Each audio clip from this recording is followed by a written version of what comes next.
Hard, isn't it, this? Mikel Arteta has committed the cardinal sin. He has lost a game to Unai Emery. I tell you what, that is symbolic. The former manager coming back to beat the chosen one. Pep Guardiola anointed this guy, and Unai Emery, a man who was ridiculed, mocked and lambasted by the Arsenal faithful, has beaten him to reach a Europa League final. A final that was so desperate for Arsenal. Arsenal Football Club have an embarrassing history when it comes to European football. They are not a relevant club when it comes to European football.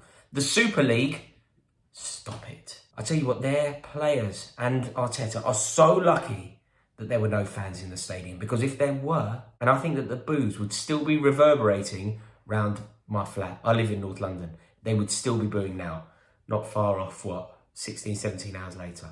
Unbelievable result, and Arteta's got to go. But before we get in too deep in Arsenal, and in deep we have got to go, I just wanted to give you an opportunity for the first 19 of you. So this is only available to 19 people. But you've seen me talking about the app Le Bomb. I think it's really fun. And what I wanted to do was create a league for my subscribers so that I can play against you. So for 19 people, this is sadly only open to people in the UK and people who are over 18.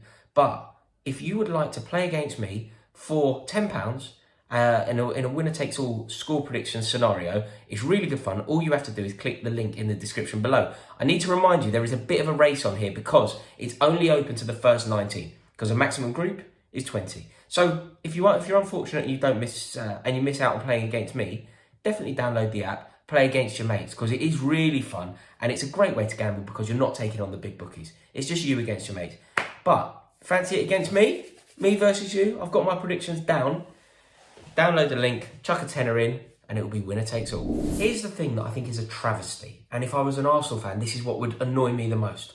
Arsenal's entire season rested on 90 minutes of football. 90 minutes that was perfectly attainable. They could have won it. They have the players that can beat Villarreal. The game was finely poised. They had an away goal. They could have done it, but they didn't want it. They didn't fight. They didn't have any tenacity. There was no spirit. There was no character. Nobody was desperate for that win. I think I saw Rob Holding go through the back of that Paco Alcácer a couple of times. But that wasn't enough. Every player needed to be doing that. Every player needed to be fighting. It was a semi-final in Europe, with a place in the final in Gdansk at stake. And Arsenal players went out with a whimper, a pathetic whimper. And it is a pivotal result. It's a result that we cannot overlook, and one that I truly believe must result in significant change at Arsenal Football Club. Saka, Smith Rowe, Tierney, Aubameyang, Thomas Partey. I called him a Rolls Royce of a footballer fairly recently. These are big game players who have what it takes when the situation is grave. They are good footballers who have the potential to be elite footballers. Where were they? Why didn't they care? Why weren't they fighting? Odegaard, a nice, shiny, bright object that can apparently do some fantastic things on a football pitch. We've seen glimpses. Where's the hunger? Where's the fight? It suddenly makes you realise why he's at Arsenal. There was no desperation from him.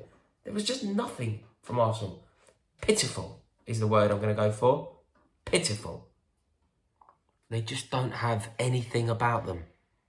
Willian came on. Not exactly the type of player to save a game, is he? And he certainly didn't. I thought Martinelli, looking for a bright light here, I thought Martinelli looked decent. Martinelli did fairly well. But it wasn't enough. And do you know what? This is going to sound wild, and correct me if I'm wrong here if you're an Arsenal fan watching, but I think they've actually been spared a final. I think it's done them a favour that they haven't made it. They would have been walloped by Edinson Cavani, walloped by Manchester United. It would have actually been a murder on Gdansk floor, wouldn't it? Come on, that's good. Come on. In Poland, right? It would have been a murder on Gdansk floor. Sophie Ellis-Bextor, eat your heart out. Another thing for the context here, for Arsenal, they're playing against Unai Emery, a man that they disregarded, but they're also playing against Villarreal. Villarreal are a club who have never made a European final. And they were made to look like old hands. They were made to look like the most experienced side there. I just can't quite understand how it became that. You've also got to remember that they lost one of their best players, that Chuck Wheezy, I think his name is. You know, he was taken off in the first half, injured. So with that in mind, it just doesn't make sense. Arsenal were the timid ones. Arsenal were the clueless ones. Arsenal are supposed to be one of, European elite. And they're playing against a club that have never been in a final. I mean, the character of the team, the fact they have a novice manager, it's a problem. And now Villarreal are going to play Manchester United. I mean, Unai Emery managed to do a number on Arsenal. Could he do it to United? The thing is, United will not put in such a lamentable performance as Arsenal. That's a guarantee. Arsenal didn't have anything. No cohesion, no energy, no gusto, They didn't even have, which I like in football, I'm sure you know, I get a lot of grief for liking it, but they didn't even have that edge, that spite, that venom. Nothing. I know we don't like to see it, but you know when PSG were running around kicking Man City players? I kind of get it. I've been Kimpembe before. We all do it. Arsenal don't even have that. They don't even have it in them to be angry. Pathetic. It's quite funny, isn't it, that Stan Kroenke had the cheek to put Arsenal in the European Super League. He views them as a European elite powerhouse. What are you talking about? What on earth is going on? Arsenal were never that, by the way. An English one, absolutely. A London one, non-negotiable, but never a European one. Lots of clubs have a far superior European pedigree than Arsenal, and that is why they needed this. And that is why I don't understand when Arsenal fans occasionally have a slightly condescending, patronising approach to the Europa League. Who do they think they are? It would be a trophy that would be so huge in their history. I just can't understand how they have gone out like this in such a poor way. As I said earlier, it's symbolic. Emery celebrating at the Emirates is something that didn't happen often when he was at Arsenal, let alone now. And I think that Mikel Arteta's position is untenable. I'm going to play devil's advocate briefly. Is there a world in which he should be given one more transfer window to try and make the most out of this side? Is there a world where we can think back to what he achieved last year, beating City in the semi-final, beating Chelsea in the final of the FA Cup, and find the positives? I think he then won the Charity Shield, didn't he? No big deal, but you'd rather win it than not win it. There was hope, there was optimism, but it has gone so wrong so quickly. Perhaps one more transfer window, allow him to put his mark on the team and get the likes of Martinelli, Smith Rowe, Xhaka flying. It doesn't even feel natural to say it. It's over, isn't it, for Mikel Arteta? And for Arsenal to have any sort of say in next year, they really do need to get this one right. They are not going to be playing European football. The significance of that is enormous.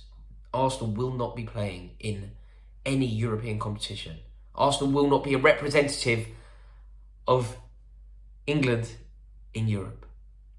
It's huge. I really don't know where Arsenal need to go from here, but what I do know is they need a new manager. They need a new direction. And I think that needs to come as soon as possible.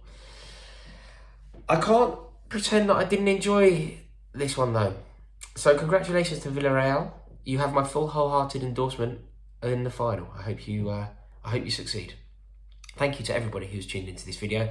Arsenal fans, keep your chin up. It could always be worse. You could always be a Tottenham fan.